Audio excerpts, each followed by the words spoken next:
My name is Patrice. I am the owner of ProFusion Web Solutions. Today, like I said, our topic is going to be kind of office hours and industry updates. And then I do have a few questions that were submitted during the registration process for this webinar. So we'll get to those as well. So if you did send a question in ahead of time, we will jump to that um, at the end of this presentation. But again, if you have one, there's plenty of room to add your questions as well.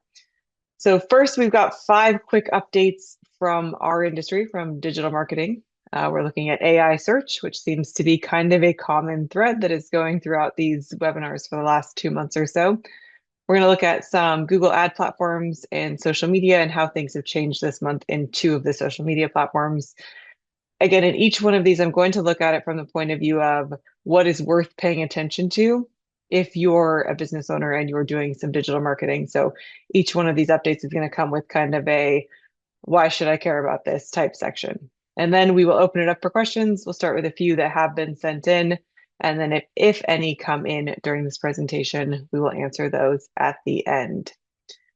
So let's take a look at the first update. And this is again I think the last 2 presentations that we've done have had a pretty big component about AI search. The numbers, I think the one we talked about last month at the middle of June was like 93% of all searches used in AI. So if you're doing a search within AI, 93% of those end with a 0 click. This statistic now that just came out is talking specifically about doing a traditional Google search. So what we learned this month is roughly 68% of Google searches now end without anyone clicking a result. So again, those top 10 links that were so popular that we've been for the last 20 years, engaging in traditional search engine optimization practices to get our clients to the top of those rank results. Now, 68% of those searches are ending without a click. People are asking a question, a full question now, not just using keywords. They're getting an answer at the top of the page, and then they're moving on. Most searches that are being done now do have the AI overview at the top. However, some do not.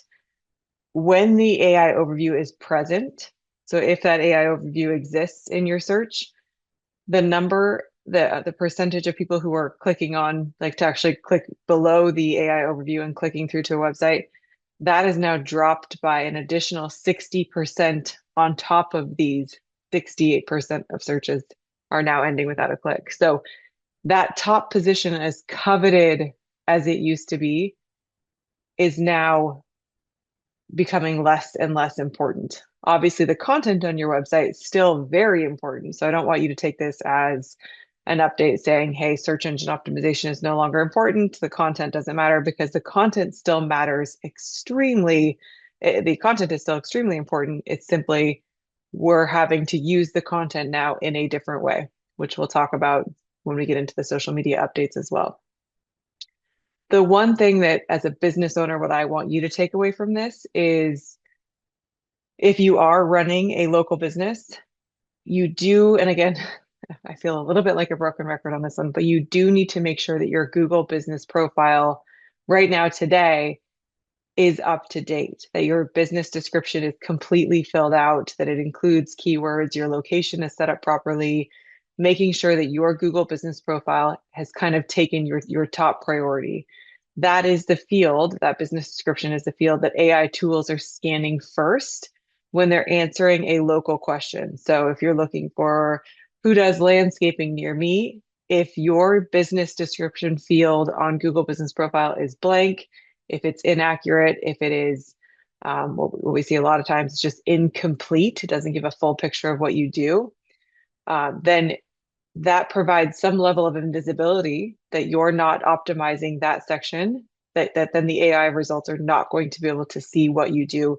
You remain somewhat invisible to them. So answering that business description question, who you are, where you are, what you do, who you do it for, is going to be incredibly important, because again, that's the information that's getting pulled likely even before your website content. So search traffic is continuing to get quieter, which means you need to make sure that you have all of the tools at your disposal filled out properly, including your Google business profile. The second update is that just last week, Google confirmed what they called a spam update that ran June 24th through the 26th. It hit across every single language and region, so this wasn't just a United States specific one, but it targeted three things specifically. Content mills who are just churning out AI written content, so anything that's just simply being used for content creation without real human oversight or intervention. It targeted fake or purchased reviews on Google Business Profile and other platforms. And it also targeted something called back button hijacking, which basically is essentially when you visit a web page, you might have noticed this before, and the page traps you basically, and it won't let you navigate back to your search results. So even if you click the back button, nothing is happening, and you're basically stuck on that page that you originally clicked through to. So the spam update that Google ran hit on all three of these areas. What you may have noticed, if you were impacted by any of this, is some legitimate reviews were taken down during their kind of AI scraping of the reviews. So they have a pretty advanced AI detector, their review tool that went through it and basically skimmed through all of the reviews that businesses have had from their for their businesses. And if one of your reviews appeared to be fake, misleading, purchased, so if it was, we'll give you or if you ask people for reviews in exchange for product or something like that, any of those reviews, you may just want to go take a look at your Google Business Profile and see if all your reviews still exist. Not much you can do about it if the reviews got taken down because you simply won't know that they're there. But we noticed some fluctuation in our clients' numbers of reviews. And that's simply because some of the legitimate reviews were taken down. Unfortunately, there's nothing you can do about that. But the good news is that a lot of companies who had purchased reviews or engaged with a company who provided false reviews for the customers, those were taken down. So those reviews have been taken down. What this means for you as a business owner, if none of this sounds like things that you're doing, great. There's not much for you to change. This might have just benefited you. For the businesses that were doing things correctly, using AI to create content as a draft and not as a finished product, then you're probably not affected by the removal of AI generated content, or those content mills. If you're not paying for fake reviews, or if you're not publishing fake reviews, then you're not affected by that. And again, if you're one of our clients, we don't do the back button hijacking. So again, not affected by that. So if none of this sounds like something that you're doing, great. Keep up the good work. You probably weren't affected by this, but it was something as just kind of a nod to, yes, AI is out there and yes, people are using it, but people really still value, and AI still really values the human input. So the testimonials, the content that's written from a specific point of view. So that content is still highly valued. Our third update that we're looking at is two new kind of ad options directly kind of impacted by AI that have shown up as well. And I know we had a couple questions about ChatGPT ads, so hopefully this will answer that. At the end of May, by the end of May, so just about a month ago, ChatGPT opened up self-serve advertising to any US business. So it was initially rolled out to agencies and to some specific companies and not open to everyone. However, that has changed. It is now open to everyone. So there is no agency requirement.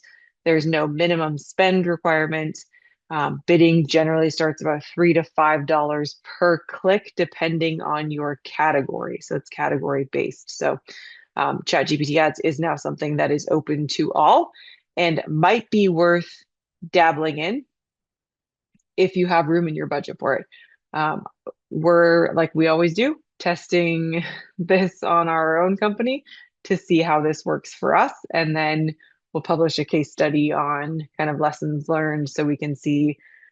We've always been a big believer in, this sounds gross and I don't know where this came from, but you have to eat your own dog food. So before we can recommend it to somebody else, we want to make sure that it's something that we have done successfully for ourselves and have implemented and are implementing or are currently using. So more to come on that. You'll see case studies and I'm sure a video on that as well. But it is open now. So if you are the tester and the tinkerer and you want to give it a try, by all means, we're happy to kind of guide you if you need help with that.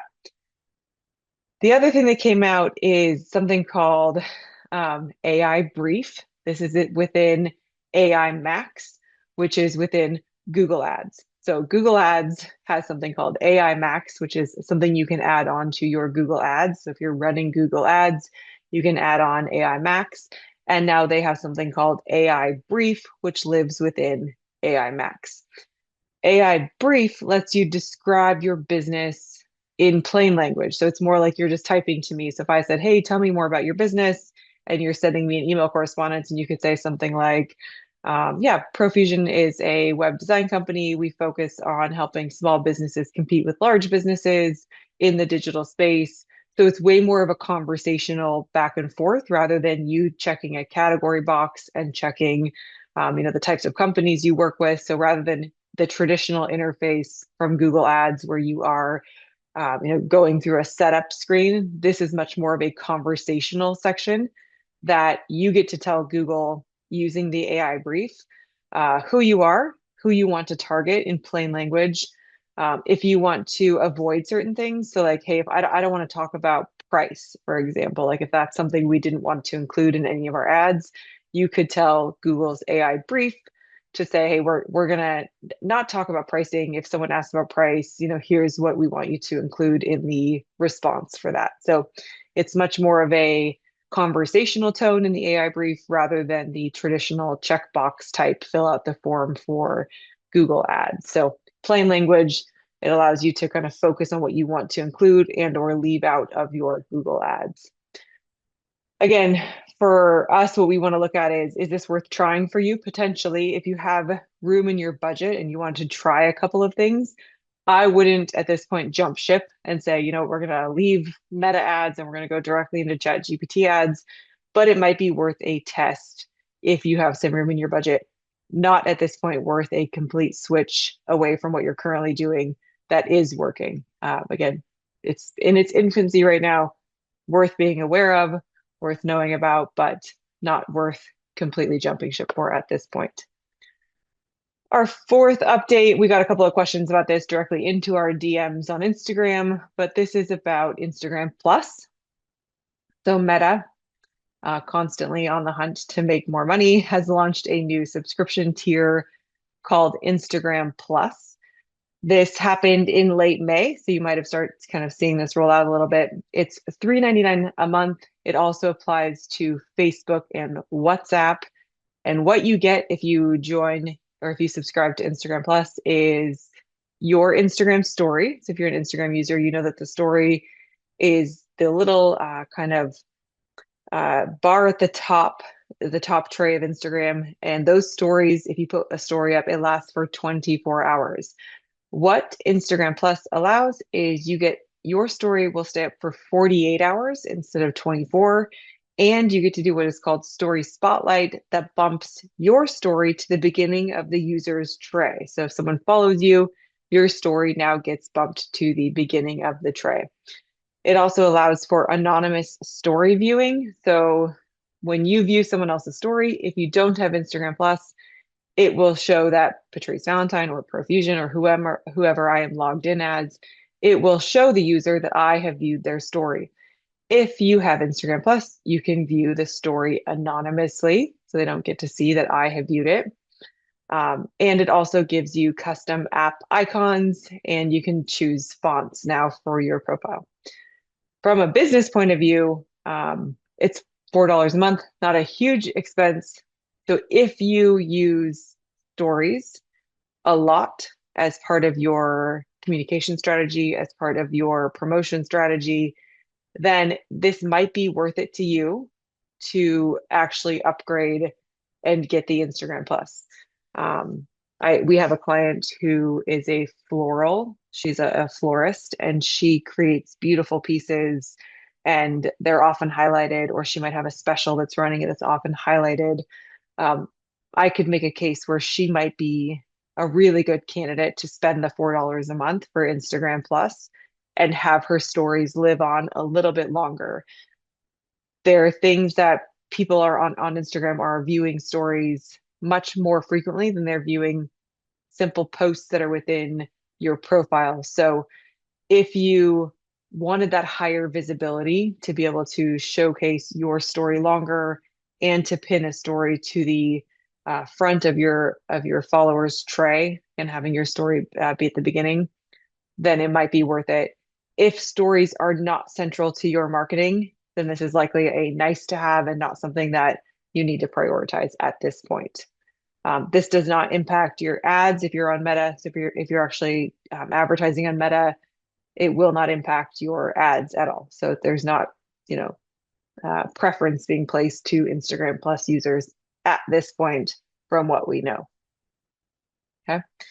This is also different than Meta verified, just so you know. So those little blue checks that you pay $12 for, that's Meta verified. This is different. So it's a different thing completely from that. Again, Meta they just need our money. So they're just trying to find additional ways to get money from the consumers. The second social update is LinkedIn is now cracking down on generic AI created posts. They have said that their feed ranking is now actively detecting AI's more kind of generic and template style writing. You can really kind of, if you've done a bit on social media, if you've used AI a lot, you'll see that the type of writing that AI is putting out, and again, it changes all the time, and you can ask it not to do this, but you'll see something like, this is no longer nice to have. It is a critical mission component for businesses. It's a if this, then that type formula that is written out. And so LinkedIn is now saying that it's cracking down and really kind of deprioritizing any AI post that they can detect as an AI post to the tune of 150%, 156%. You're going to get more engagement from human edited or human created content versus pure AI written posts. So the lesson here is if you're using AI to create the captions on your LinkedIn post, this is true. We're using LinkedIn as our source here, but this is true for all social platforms. It is also true for blog content and the content on your website and the content within your emails. So if you're using AI to create that content and you're not adding your human spin to it, you're not adding your point of view, you're not adding in your facts, your figures, your case studies, your numbers, that is a huge miss for you, and you need to start doing that. So it's okay to use AI to draft your content, to draft your social posts, to give you ideas, to help you brainstorm, but you can't use that as your finished product, and you need to use that as your first draft. And then you as the human need to go in and edit it, add your own content to it, add your own point of view to it to make it your own copy.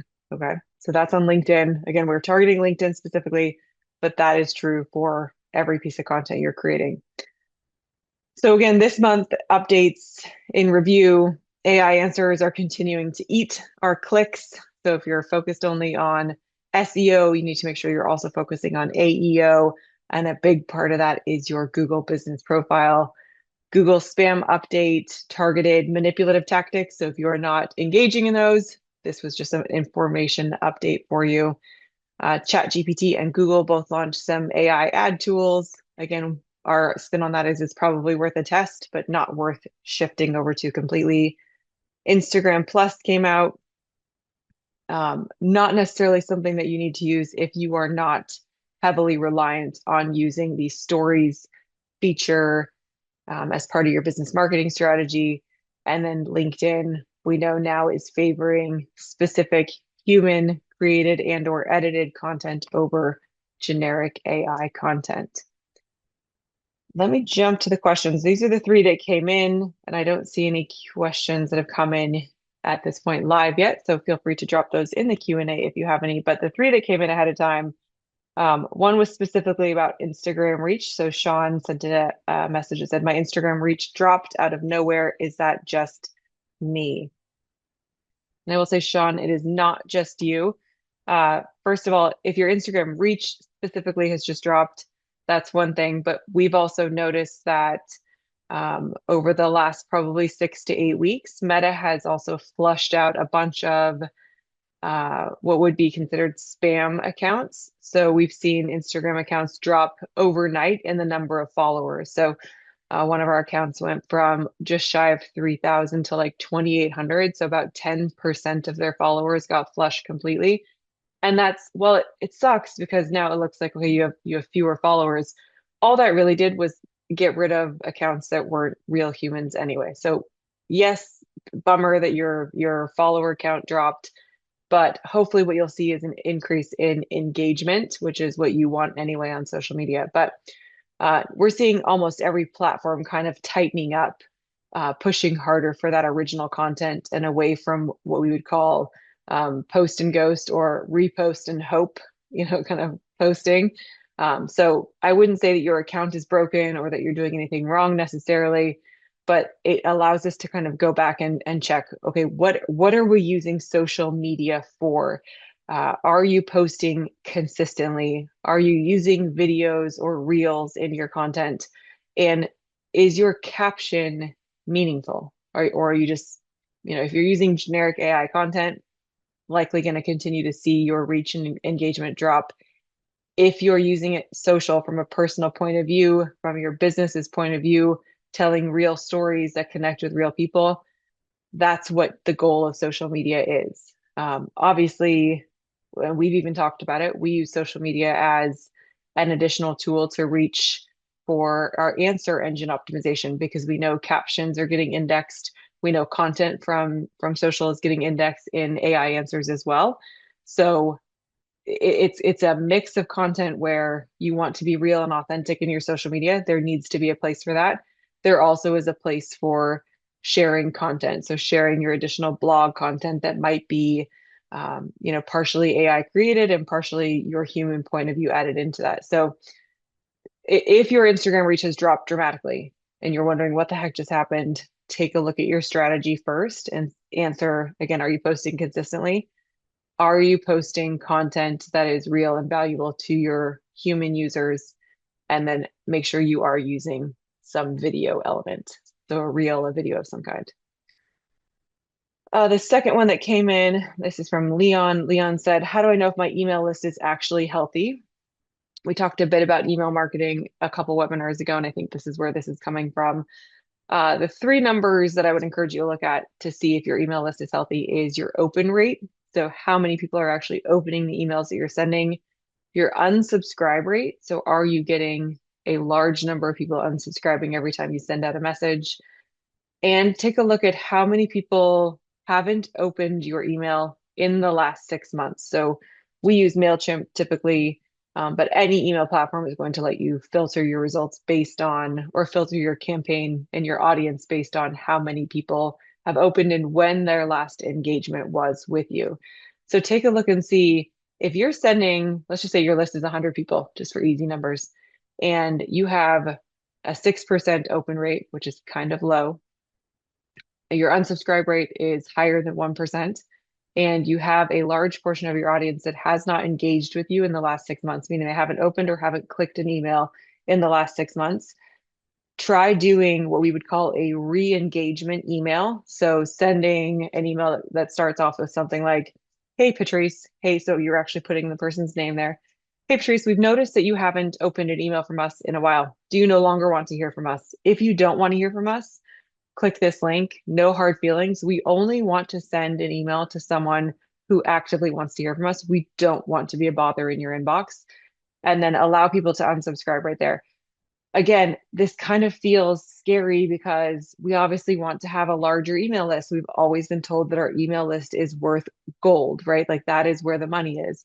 However, if people aren't opening up your emails, they're not engaging with you, you're not necessarily losing subscribers at that point. You're just really protecting your deliverability rate. So you're really just making sure that the people who want to hear from you are going to continue to be able to hear from you because you're not going to get, blocked from those people. People aren't going to unsubscribe and report you as spam.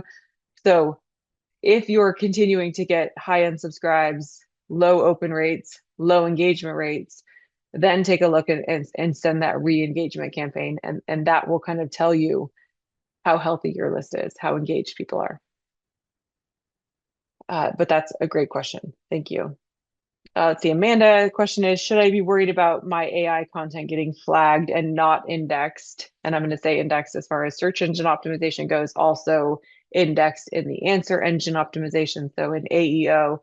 And I'm going to just re-say basically what I just said when we were looking at the LinkedIn screen, and that is going to be um, use if you're using AI to create your content, make sure you're using it to draft your content and do not publish it as is. That's really kind of the theme running throughout today's update for the most part. Platforms are penalizing generic AI output right now. And again, happens with LinkedIn, happens with Meta platforms as well. So if you're using content directly generated from AI, then yeah, I would be a little bit worried about just that AI content just creating additional kind of noise in your marketplace. What I would use AI for and how we're using it is to generate ideas, to kind of help us brainstorm a little bit, to kick us off with content initially, but we are adding our human component to it. And if you take nothing else away from today's session, that's what I want you to take away is that you can use AI to help you generate the ideas, it can generate the content, and then you need to go in and you need to edit it and add to it, make it your own from that point. So go in and try and get 20% new content in there, 30% new content that comes directly from you as the human who is, publishing that content. Okay. So that would be what I would really focus on is adding your own voice to the AI generated content. I don't see any other questions that have come in, but let me just take a quick look here. So nothing else has come in today. So that is our time. I appreciate you guys giving us your time today and for bringing those good questions that were dropped in during registration. The archive of this session and all sessions that we've done prior will live online on our website. So if you go to profusionwebsolutions.com/services/webinar, all of our content, our webinar content is right there. The AI search content that we put out is particularly important and remains incredibly relevant. So if you haven't watched any of those other webinars and you find yourself with an extra half an hour this week, I would suggest you go back and look at some of those AI search webinars. If you want to register for future sessions or submit a question ahead of time, like those other folks did, you can go to our website, profusionwebsolutions.com/webinar-series, and that will get you to the page where you can register and you can submit a question there as well. You can also please always email me, patrice@profusionwebsolutions.com, if you have your question. What I'll typically do is respond with my answer right away so that you aren't sitting there waiting until the end of July for me to answer your question. So I'll give you your answer, but then I'm also going to include it here in the live session for other folks to learn from as well. Because typically, if you have that question, other business owners do as well. Next Wednesday, we're going to look at how you can make the most of your reviews and testimonials that you are collecting. And if you're not collecting them, I'll probably prod you along a little bit on creating that system so that you are collecting reviews and testimonials on a regular basis. And again, thank you so much for being here today. We will talk to you next week. Thank you.